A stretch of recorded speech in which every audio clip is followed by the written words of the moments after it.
મહત્વપૂર્ણ સમાચાર આવી રહ્યા છે ગુજરાતની રાજનીતિના। સ્થાનિક સ્વરાજ્યની ચૂંટણીનું કાઉન્ટડાઉન શરૂ થઈ ગયું છે, જેને લઈને મહત્વપૂર્ણ સમાચાર। અમદાવાદમાં દિગ્ગજોના ધામા જોવા મળી રહ્યા છે।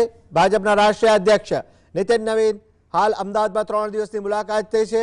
નીતિન નવીન આજે અમદાવાદમાં ખાડિયાથી નિહાળશે મન કી બાતનો કાર્યક્રમ।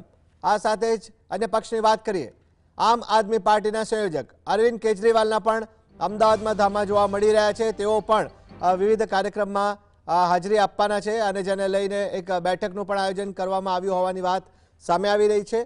આ સાથે જ કોંગ્રેસ તરફથી રાહુલ ગાંધીની વાત કરવામાં આવે તો રાહુલ ગાંધીની એક ટીમ પણ હાલ અમદાવાદમાં હોવાની વાત સામે આવી રહી છે।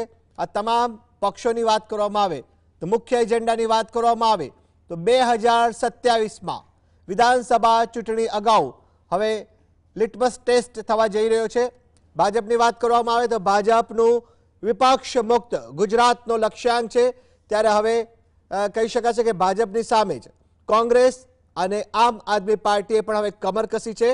પહેલેથી જ કહી શકાય કે ડેમેજ કંટ્રોલ કરવાની કવાયત, પક્ષને મજબૂત બનાવવાની કવાયત અને આગામી સ્થાનિક સ્વરાજની ચૂંટણી પહેલા જ એક રણનીતિ ઘડવાના ભાગરૂપે આ બાબતને જોવામાં આવી રહી છે અને જેને લઈને જે દિગ્ગજ નેતાઓ છે તેઓ હાલ અમદાવાદમાં છે અને વિવિધ કાર્યક્રમમાં તેઓ દિવસભર હાજરી આપશે।